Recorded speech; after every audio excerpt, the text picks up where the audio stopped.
Oh boy. What a mess this series is. I don't think it's a mess. Oh. Let's talk about it.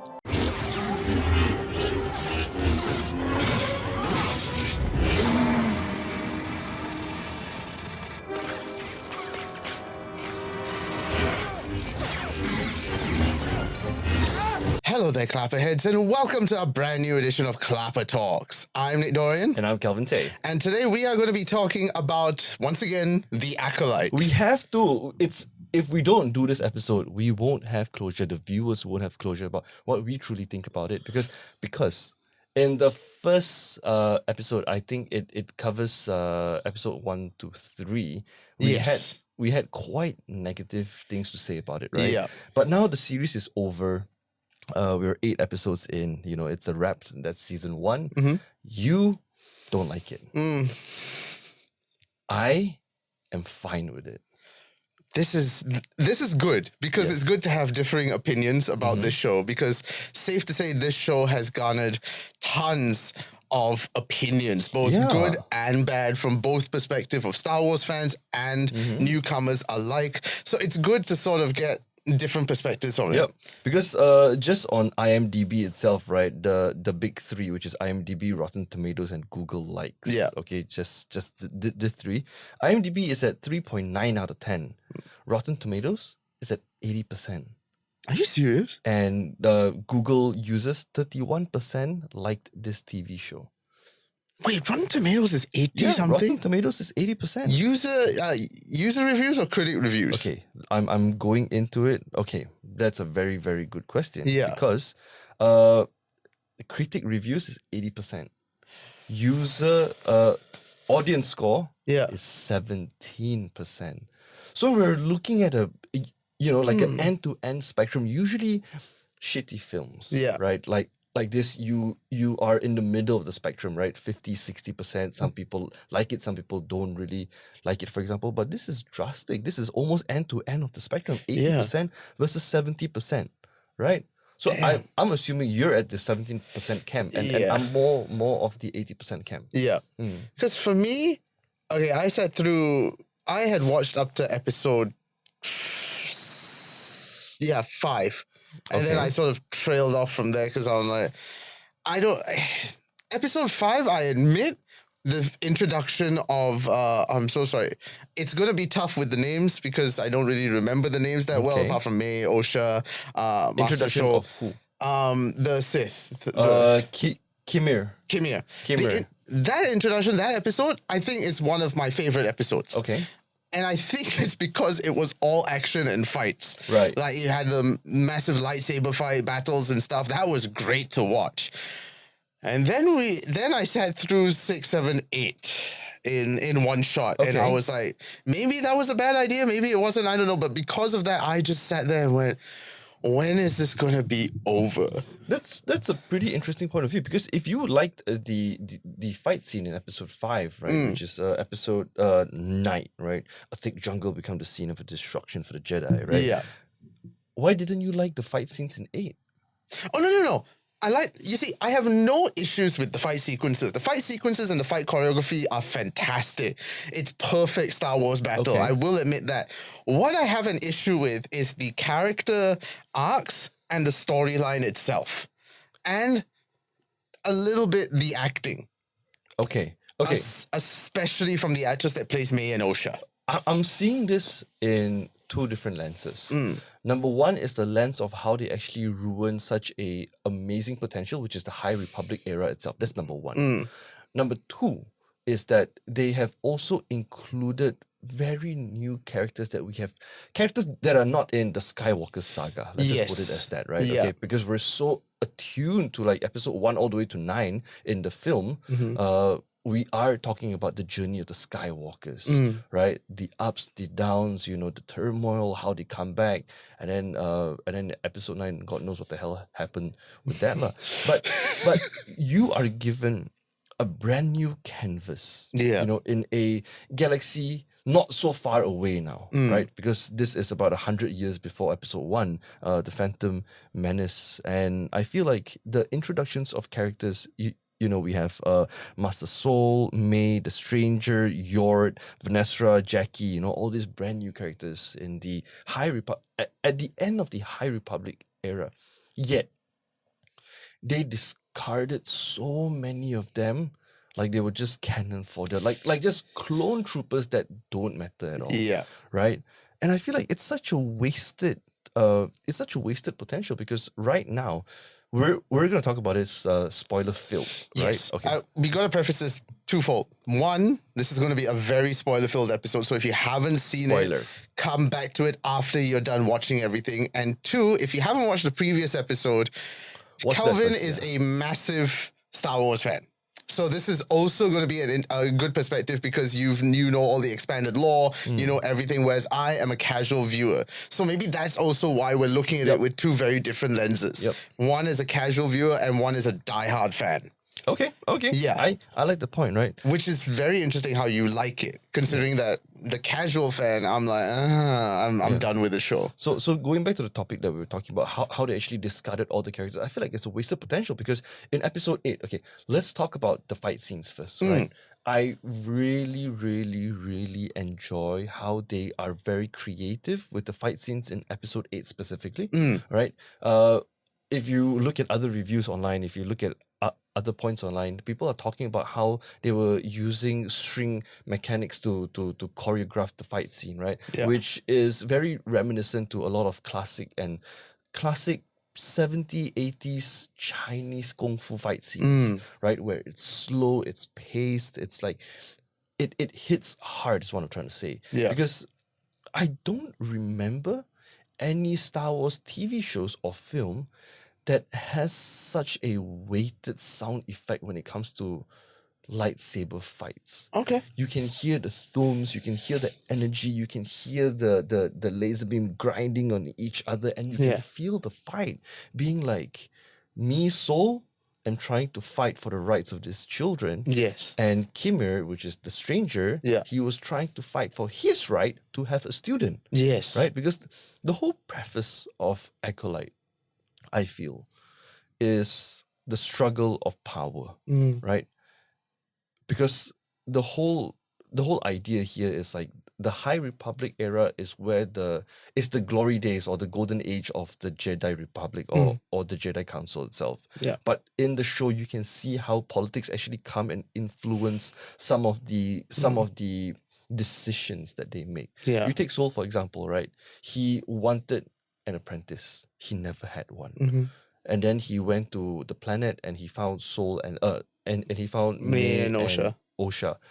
And he felt this very strong lingering feeling. It's like, they are force sensitive. She is very interested in lightsabers and the whole Jedi's teaching. She is my Padawan. Kimir, on the other end, the dark side. The rule of two has been a long time lore where wherever there is a Sith, there's always two of them because of the rule of two. Yes. Right? And Kimir, very obviously, he was a fallen Jedi, came out of the Jedi Council or like the Jedi School or the Jedi Temple. Jedi Academy? Jedi Academy. I forgot the term for it, right? Okay. But he left the Jedi Order, Order. And he perhaps got influenced into the dark side. And he's like, because of the rule 2, I need an Acolyte. Yeah. Right? Which is a Jedi Padawan. And the entire thing is a struggle between who has the most power and who has the right to actually have a Padawan, right? And you can see in the fight scenes where they are just having that struggle of who will win, and the winner will get the Padawan. Fight scene was amazing, well choreographed. Yes. The sound effects was like, you feel like you are part of the fight. Yeah. Right? And in that sense of character development, I feel like it's very, very messy. I will admit, like, those two characters, Master Soul and Kimir. Kimir. Qimir. Kimir. Those are the two characters that I actually enjoy watching. Okay. Because I feel like maybe because of the actors as well. There's a lot going on with the two of them, and I feel they're the most human because they're suffering in the sense of what they are suffering from trying to do what's right on both ends of the spectrum. Yep. They both believe what they're doing is right. Like even Kumail, as a Sith, I'm like, he's not evil.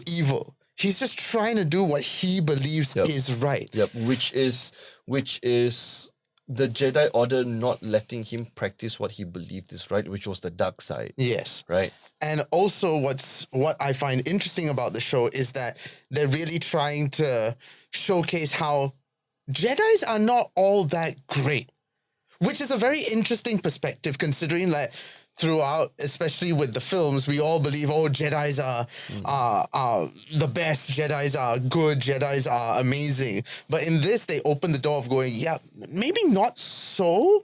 Like if you really look at it, they are quite selfish in a way. Yep. And that's one of the rare things in this show that I appreciate. However, actually, the more I talk about it, the more issue I have is not with the story and that, it's May and Osha. And I think that's my hugest and biggest issue is May and Osha, especially because of the story arc they're given. Okay. Yeah. Are you talking about like the actors acting, or are you talking about just how they are written into the story? Both. Okay. Because we've spent 7 episodes following Osha. We all knew May, quote unquote, was evil, was bad, was a serial killer of Jedis. And like, okay, I'm glad. Remember we talked about in our previous episode, we talked about the you want to be a Jedi scene? Right. And okay, questions were answered. I will give them that. Yep. The questions were answered. I'm like, okay, I will take back some of the comments I made in the third one going, what is going on? Yeah. But at the same time, you spend all this time going, May bad, Osha good. And then right at the end of it, the finale, not even the last few episodes, the finale, suddenly Osha becomes bad. Suddenly wants to go, no, I want to be a Sith. I'm like, wait, back up a sec. We never saw any instance of you going, maybe the Jedis are a bit bad. You spend all this time going, no, Jedi's good. I gotta find Master Soul. I gotta find Master Soul. I gotta make sure he's all right. I gotta avenge the Jedis against the Sith. Right at the end, nope, I'm gonna be a Sith instead. I evil because I put on helmet. Let me try to change your perspective here. Okay. Right? How I saw that, I agree with you. It was a very weird arc where they suddenly turned. Yeah. Right? But you have to remember a couple of things. Number one, it was clear that they were born from the same person. Yes. They were artificially created, right? Yeah. Through the Force. So they are basically a yin and yang. Right? One thing people always mistaken about yin and yang, it's not one is always bad and one is always right. Yeah. It turns. Right? It turns, right? It's a push and pull. Same thing we saw in like Avatar, the last Airbender. It's always a push and pull, right? There's no true evil and true good. Yeah. Second thing you have to remember is she was lied to by Soul for 16 years. Yeah. To be like, oh, your sister was the one that killed your mom. Yeah. Right? Only at the end, where she eavesdropped into the conversation where Soul was trying to explain to me that it was a mistake. Yeah. He carried that guilt for 16 years. The Jedi Order, like Jedi Master Indara, Kalnaka, Torbin, they carried the lie for 16 years because they didn't want to report this to the Jedi Order or the Jedi Council. Yeah. He lived with that guilt for 16 years, and once he explained to me, Osha was there to hear it. And can you imagine the grief, the guilt, for being lied to for 16 years or not knowing who killed your mother? Yes. Right? And then she got angry. Yeah. And anger is the main foundation of being a Sith. Yeah. And you can see she got angry, she used the Force, she bled, the Kyber crystal went from blue to red, and she started Force choking Soul. Yeah. And the scene where Soul was like, the tear came down and he was like, it's okay. And she just finished the job. That's how I see it, right? I see that, yeah. Yeah, that's how I see it. It's because it's a push and pull. You can't be true good or true evil. So in the end, May wanted justice for the Jedi, for the 4 Jedi Masters to atone for their mistakes. Yeah. Right? And Osha was like, F it, man. I understand that. But I also didn't see, like you said, she was angry, but I felt like I didn't see it enough on her face. Like, you imagine you've had somebody lie to you for 16 years. But she didn't say much, and she just looked at him, and then suddenly he started choking. Yeah. Okay. And it's like, I know you have a lot of expressions, because that fight sequence between May and Osha, you saw the anger, you saw the hatred, and she's like, and stuff. But then somebody that lied to her for 16 years is just... And then I'm like... Okay, maybe in real life it makes sense, but in TV it could be a bit more dramatized in that sense, right? Yeah. So my question for you is that a writer's issue, or is that an actor's issue? I think that was an actor's issue. Right. And I liken it to Obi-Wan and Anakin, the famous "You are the chosen one" scene. Okay, yeah. Like, you train this Padawan for so long, and then he turns to the dark side and he betrays you.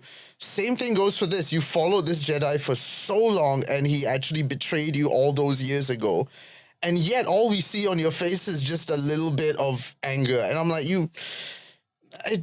something just felt off at that sequence of like, more. I need more. Right. And again, maybe that's a personal issue. I don't know. But I just didn't feel that anger.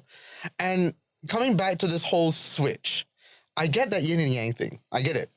However, I feel like there wasn't enough breadcrumbs to lead up to that moment of like, there's little bits here and there where she's slowly thinking like, is this really all that good? That's why I say it was very sort of sudden, especially when the time came with Khmer, who took Osha. I've also got a whole thing with that bit as well. When they switched, when May and Osha switched, and she was looking at the helmet, and then Khmer was like, "You don't want to put that on? Are you ready to put that on because you're gonna everything?" And she's like, "No, I'm not like you. I'm not gonna do that." Oh, I put on a helmet. Why did you put on the helmet? Because you were so adamant about it, and I don't see this hint of curiousness about wanting to put on the helmet. If you put it that way, I feel like a lot of issues here are based on how the actress actually have lack of emotions. Let's just put it that way. Because in how I see it, right, it's more technical. Is that the law behind a lot of Sith artifacts is that there's a lot of dark side imbued in them. The helmet is one of those Sith artifacts. You don't pick it, it picks you. It calls to you. I don't know in either episode 7 or 8 where Rey was called by Luke Skywalker's lightsaber. Yeah. Right? In the castle itself. Like the Sith artifact and the Jedi lightsaber, it calls to you. So maybe it's just foreshadowing, like she will turn into the dark side. Because when she put on the helmet, what happens then was maybe her midichlorians was like too high, or maybe she is a very, very strong force user. Yeah. She went into Kimmer's head. If you remember the scene, right? And he was like, you can see the emotion. Okay, you can see the emotions in his face. Like he was legit freaking out. He's like, how are you doing this? Why am I here? Yeah. I need to take off the helmet before you go any further. Yeah. Right? And then that maybe sets the tone like, oh wow, maybe May wasn't the chosen one, or May wasn't the acolyte. It was Osha the whole time. It's just that he never met her yet. Yeah. Okay. I just want to add another thing. Right? The Sith are usually very indecisive. You take Emperor Palpatine, for example. How many apprentices have he had before Anakin? There was Darth Maul was his apprentice. Yeah. There was Darth Maul, Darth Sidious, which is Count Dooku. Count Dooku. Sorry, Count Dooku. Darth Tyrannus. Yeah. So two of them. All right. This is just the movie. Why did he not just pick one? Because they weren't strong enough? Exactly that. Because they are not good enough. And the Sith are indecisive in a sense where if they can find someone better, they will just kill off the weakest link and just get someone stronger. Okay, I get you. I think, honestly, I really think what my major issue with is that story arc of May and Osha. Okay. Like, I feel like these characters could have been, not that they weren't strong, they could have been stronger. They could have had a deeper, richer story. And maybe it's a toss between, was this a writing issue? Was this an actor issue? Because I feel the actress, and I feel bad for saying this because as an actor myself, I know we all try to do the best that we can, but I just felt there's something off with her. Okay. I'm just not connecting with May and Osha. Yeah, then maybe it is a skill issue, right? Because I feel like, okay, I still stand by like the previous episode where I said it was a very, very weak storyline in the beginning. Because, bro, you only have budget for 8 episodes. Yeah. And for the first 4 episodes, what the hell were you doing? like what the hell is going on, right? Yeah. And I feel like after that, right, the next 4 episodes slowly became better. Like I predicted, they will do a lot of flashback just to make sure that, you get to actually understand what went on. Especially episode 7. Yeah, right.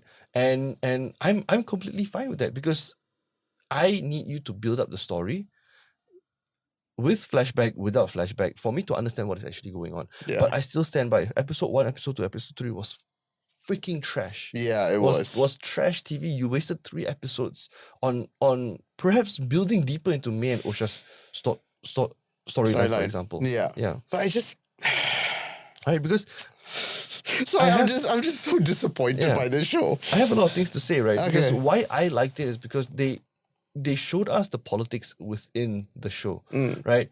If you remember episode 1, 2, and 3, the entire Clone Wars series itself, right? Politics play a huge role in Star Wars. Yeah. We have the senator, Rayan Court. I want to say this guy. Which guy? one? This senator. Oh, okay, this senator. What's his face from the Arrowverse? Right. He was very critical. Yeah. And on the surface level, you'll be like, oh, why this guy such an asshole? Huh? Why he don't want to let the Jedi Order do what they want? But that was actually one of the sequences that I was like, shit, I actually kind of agree with him. So it is true, right? Because in the High Republic era, the Jedi Order has no one controlling them. They are do all, say all. Yeah. Whatever they do, whatever they say is fine. Yeah. Final. No one is checking their power, which is why you get characters like Soul, Venestra,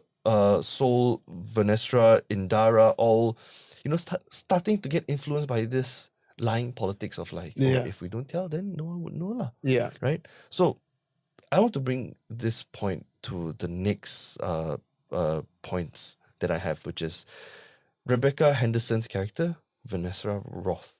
All right, she's this. Yes. Okay. Yeah. The Green Jedi Master. Yes. I loved it.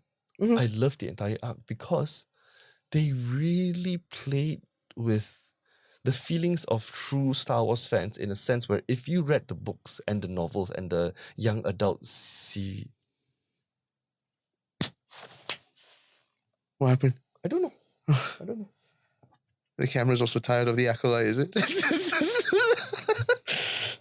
You've talked about this once, so we have to go through it all again.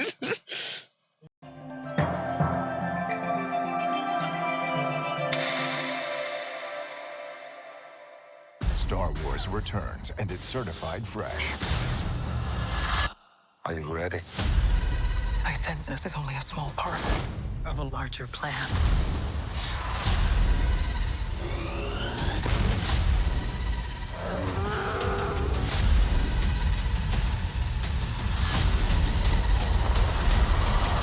Sorry, a bit of technical issues there. My mistake, Nick. No worries, no worries. Yeah, I was talking about Vanessa Roth, right? How if you read the novels, if you go into the lore of it, you can see that she has been around for a very, very long time. And in the novel itself, she's this young, shining, bright Jedi.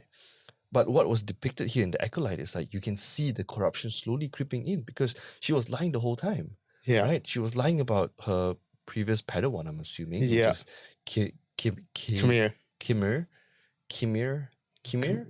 Right. She was lying to the senators as well.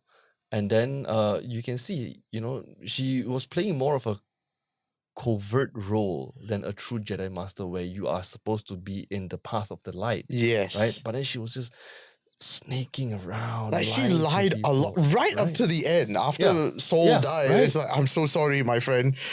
So it was all his fault. Right.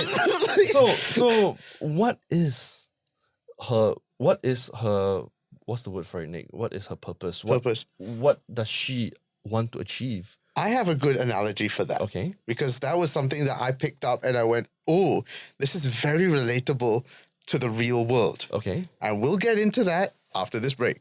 Boop.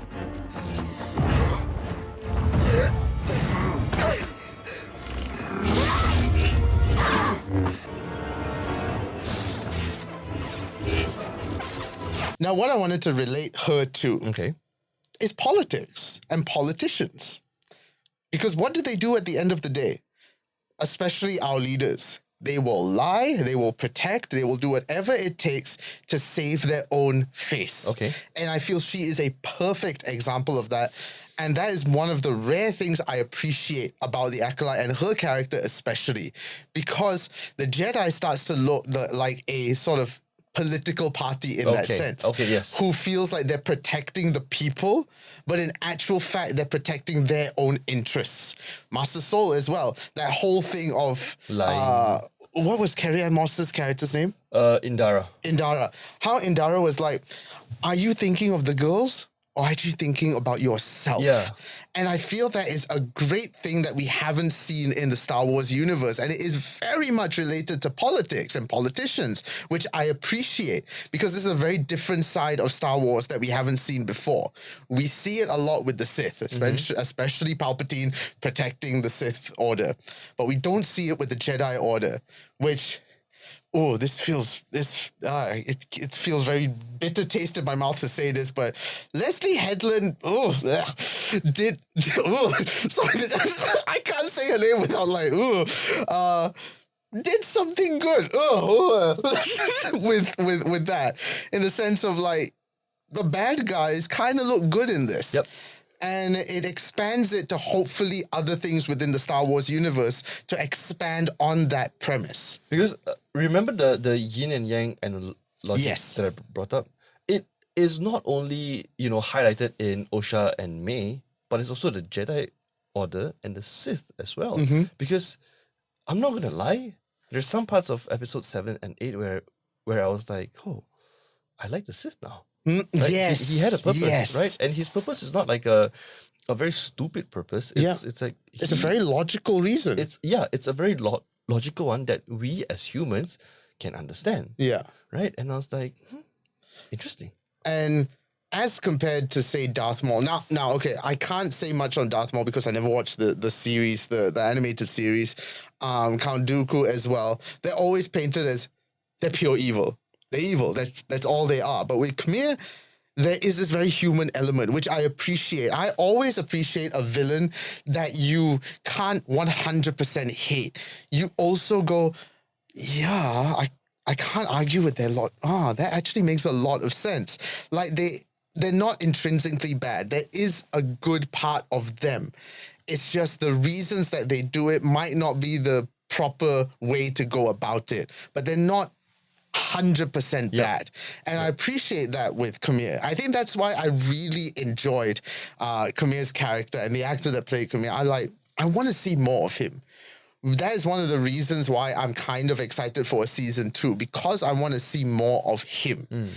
However, I wish I also got more of Saul. And that was another thing. Like, okay, I get it. Kill the Jedis. Did you have to kill all of them? Like, you brought all these characters in and you're like, okay, you built them up. And then episode 5, 90% of them just died. They got slaughtered. They all got slaughtered. The most, I feel like this is, in Star Wars TV, the most brutal death is Jackie's character, which is Soul's Soul's second Yes. Padawan. Yes. Bro, oh my lord, man, she got pulled and then she got like stabbed 3 times. And Like, it was brutal. it was like, wow, that death actually hurts. Yeah, and I appreciate that, but I wish they didn't kill everyone. Yep. Like with Saul, I kind of wish, yes, he got choked, but pass out. Not die, but just pass out. Because I feel it would have been more powerful for Osha to be like, I don't want to kill him. I want him to suffer. I want him to really suffer. That's what May wanted, what? Yeah. May wanted him to atone for his sins, which Yeah. is lying and killing an entire order of witches. Yeah. Right? And I agree with May on that one. Like, I want him to suffer for what he did. But at the same time, I'm also like, kesian lah. It wasn't that. It wasn't the fact that he wanted to do it out of selfishness. He genuinely believed.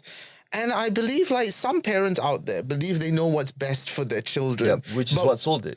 But we don't go and kill our parents. Yeah. We're Yeah. like, I hate what you did to me. I just feel like she was overwhelmed with anger and sorrow, and then she wasn't in the right mindset. All she could think about was anger. And to be fair, also, May just stood there going, No, not even May. Even Kimura's character was like, whoa, chill, bro. Yeah, but they did nothing. Yeah, they did nothing. And I was like, do something. Like, it could be. Was it a what was false that? choke or something? Yeah, I was like, is Osha here? Like, From a galaxy far away? I'm sorry, Osha. Don't kill me like you did with Soul. I just, again, that's the part of me that's like, you could have done things better. It's very on the surface, I feel. Not all the time, but it's very. There's no deeper meaning to it. It's just like, I want to kill him. Why? He was evil. Okay, but if you do this, that brings the character to a such richer storyline because there's that battle inside Osha going, he lied to me, but he was also my master. But he lied to me, but he was my master. Like he killed my mother. He killed my mother, but he also trained me. Yeah.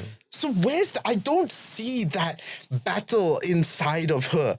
I just see, It just feels like a lot of people have issue with Amandla Stenberg's character or her acting itself. Yeah. Because I have to agree, I don't know if the direction she was given was weak or just the acting itself is weak.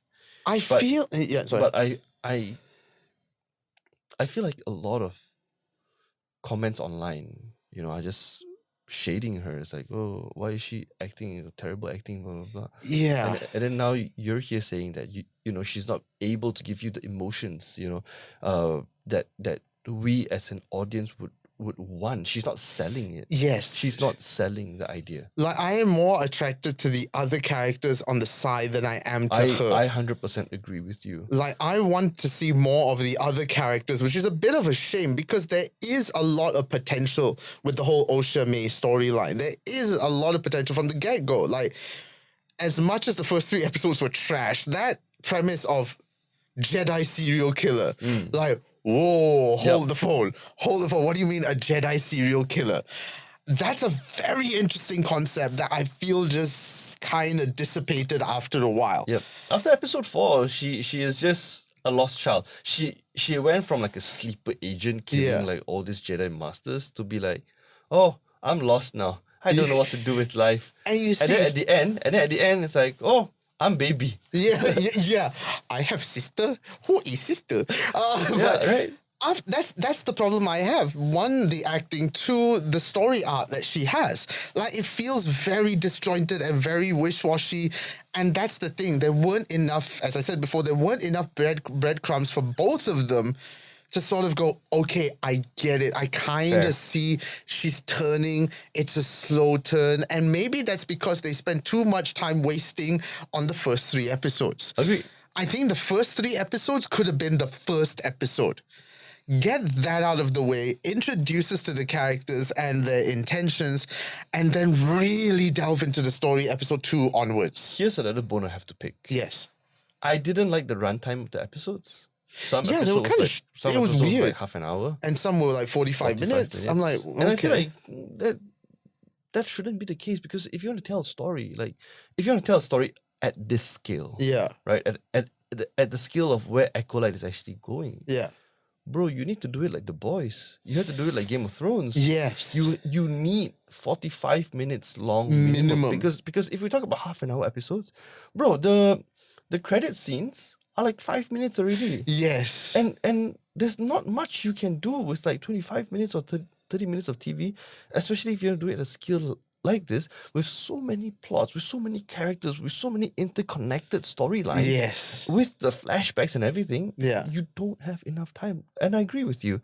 The first 3 episodes should have been episode 1. Right? You can cover that in, I don't know, an hour. Yeah. Right? An hour. And then you go into the flashback scenes in like 2 and 3. Yeah. And then you boil it down to the why, why they're doing this, why they're being corrupted, why they are trying to kill each other, why is he trying to get a Padawan, why is he trying to get an Acolyte, Yeah. and then goes so much more, because I feel like what I'm trying to say is Andor Yes. Oh. Andor executed flawlessly, Yeah. right? Mandalorian executed flawlessly. Book of Boba Fett kind of feel. Obi-Wan kind of feel, right? Yeah. But if they were to just, what's the term people use? Put it in the oven a bit longer. Oh, they bake it a bit long. Yeah. If they were to bake it a bit more, then yes, this could have been bloody amazing. I think what they need to realize is that, and I know I've said this before with films and whatnot, I always appreciate something that takes its time. Yes, especially in this day and age, everyone is like, quick pace, let's get it done. Yep. I need instant gratification. But when you take your time with the story, at the end of the day, no matter how long it takes, a good story is a good story. They can bash you for going, oh yeah, it took a long time, but yeah, it was a good story. But it took long, but it was a damn good story.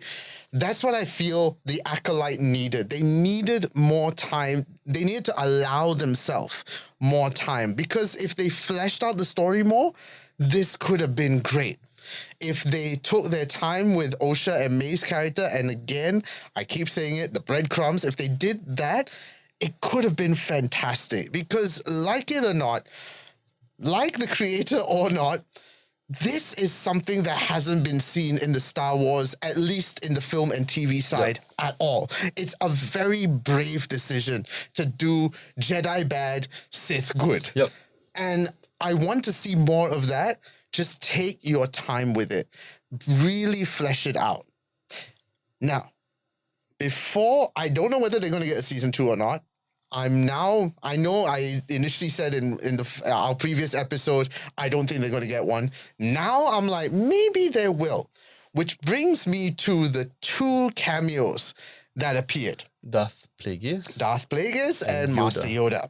Now, Darth Plagueis, I'm sorry, I know you mentioned to me that he turned up, and I was like, oh, okay, I want to see this. I don't know much about Darth Plagueis, but like, I'm excited to see this. And then I saw him and I went, why he seemed like such a pervert? Like, right. He's like, hello there. Yeah, I was like, hiding behind this strong way. I'm like, oh, okay. Yeah. That was an interesting debut. Okay, so some people are calling the addition of Yoda and Darth Plagueis a fan service, Which, and I 100% agree. Yeah. 100% agree, right?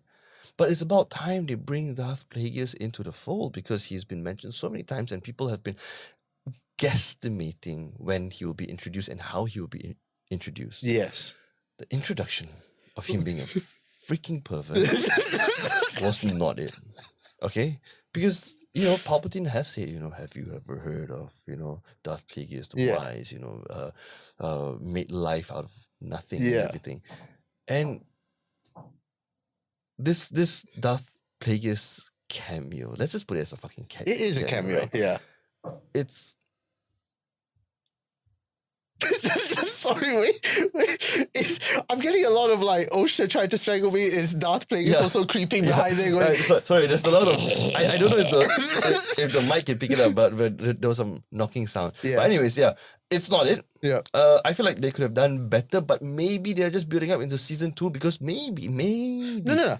I know they're definitely leading up to Darth Plagueis being a point in season 2. It's just the issue I have is that he could have been introduced a bit better. Yeah. Like, have him, like, my perfect sort of idea for his introduction is have him facing back, like, similar to the Master's sort of introduction when he was standing on a hill and then he sort of turned back, but we didn't see his face. Yep. Same thing again with this. You could have had him as a projection somewhere, or like they talk about him and then he's standing in the corner and you turn around, it's like, oh, it's him. Yeah. But this in the middle of behind a cave. Yeah, behind a cave. I really felt like this one's mine. Yeah, right. So the theory there is maybe Darth Plagueis is looking for an apprentice. Yeah. Maybe Kimmer is the apprentice. Yeah. Maybe he felt May's power. Yeah. And he really wanted a piece of that. Yeah. But then May and Kimmer just went to the edge of the ocean and then start holding hands and then sunset and then it's like, okay, the end, that's season 1. Yeah. It's a wrap. Yeah. Right? Like, you are my apprentice now. Yay. Yeah. Let's fornicate. But yeah, that's what it feels like, right? Because I don't think we have ever seen like romance between, you know, a master and a Jedi. And an a apprentice. master and an apprentice, right? It's a bit weird in my, you know, I don't know where it's gonna go, right? The addition of Yoda, Master Yoda. The addition of Yoda. Why? Why? That one, okay. Darth Plagueis, I completely get, because he could be a major thing within season 2. Yoda was the one that I felt, oh, this is major fan service. This is fan service because, okay, Yoda might be 100 years younger back then. Maybe he's more nimble, maybe he's stronger. Yeah. But I want to know what is the connection between Venestra and also Yoda. Because it is known that Venestra is the one pulling strings behind playing politics and everything, right? Yeah. What does Yoda have to do with this? Right? Is Yoda like the mastermind? Because if he is the mastermind behind all of this, right? Yeah. Then it just kind of ruins Yoda's character. Because Yoda is somebody that is so honorable. Like, he really fights for the light side. Yep. And he doesn't stand for... If there was corruption, if there was a lot of bad dealings within the Jedi Order, he would not stand for that. So, like, with Yoda being there, I'm like, okay, cool, it's Yoda, but at the same time, why? Please don't turn him bad. Yes. Please do not ruin his... I don't want them to ruin his reputation, please. That was my thought when I saw his bloody ears. I was like, no way. You know, why is Vanessa of all people speaking to him? Yeah. And I hope that, you know, they know what they're doing. Or maybe Vanessa is like, you're green, I'm green, we'll have the same idea. Friend, we green friend, yeah? But yeah, that's about what I have to say for The Acolyte, because I am looking forward to a season 2. I hope season 2. I didn't think I would say it, but I agree with you. Yeah, because there are so many plot points that we have to revisit here. Yeah. The only question I have is like, they killed off almost 80% of the characters, right? There we go, yes. Are they going to introduce more character? Are they going to be more evil? That's why, I mean, I could see Master Soul come back as a Force Ghost. That could happen. But at the same time, I don't know, maybe I'm too early to call. If there's a season 2, I will definitely come back to this episode and what I said. But maybe they shot themselves in the foot by killing all the Jedis. I get it. You want to do Sith good, Jedi bad. But don't kill all of them. Agreed. You could have, like with Soul's Apprentice, X-23, the actress of X-23. Yeah, X-23 Jedi. Jackie. I wouldn't, it's true. X-23 Jedi. I don't appreciate her being killed off. I feel like, I wanted to see more of her character. I'm just disappointed that they killed everyone off because they really shot themselves in the foot. Will Master Soul come back? I 90% guarantee he will come back as a Force Ghost Now, for season 2, Osha and May. I really hope they develop her character more, and hopefully the actress gets better with time. Because if we are not connecting to them, that's going to be a major issue for season 2. I agree. Season 1, I can give you sort of leeway. It's an introduction. There's still some it's still baby steps to try and put their grounding on it. But in season 2, you have no excuse anymore. Give us a better story arc for her. The actress, give us more depth. Give us more emotion. Feel it. And do your research on Star Wars. You made that mistake with this. And I'm glad. I feel so bad for saying this. The actor who believed that Anakin Skywalker destroyed the Death Star, I'm going to say this. I'm a Star Wars fan. You know how ridiculous this sounds? How Anakin Skywalker destroyed Darth Vader's base? No, how Anakin Skywalker was the one that destroyed the Death Star. Yeah, which is Darth Vader's office, quote unquote. Okay. So technically, if you think about it, he killed his own office. I'm glad they killed his character. Yeah, Yord.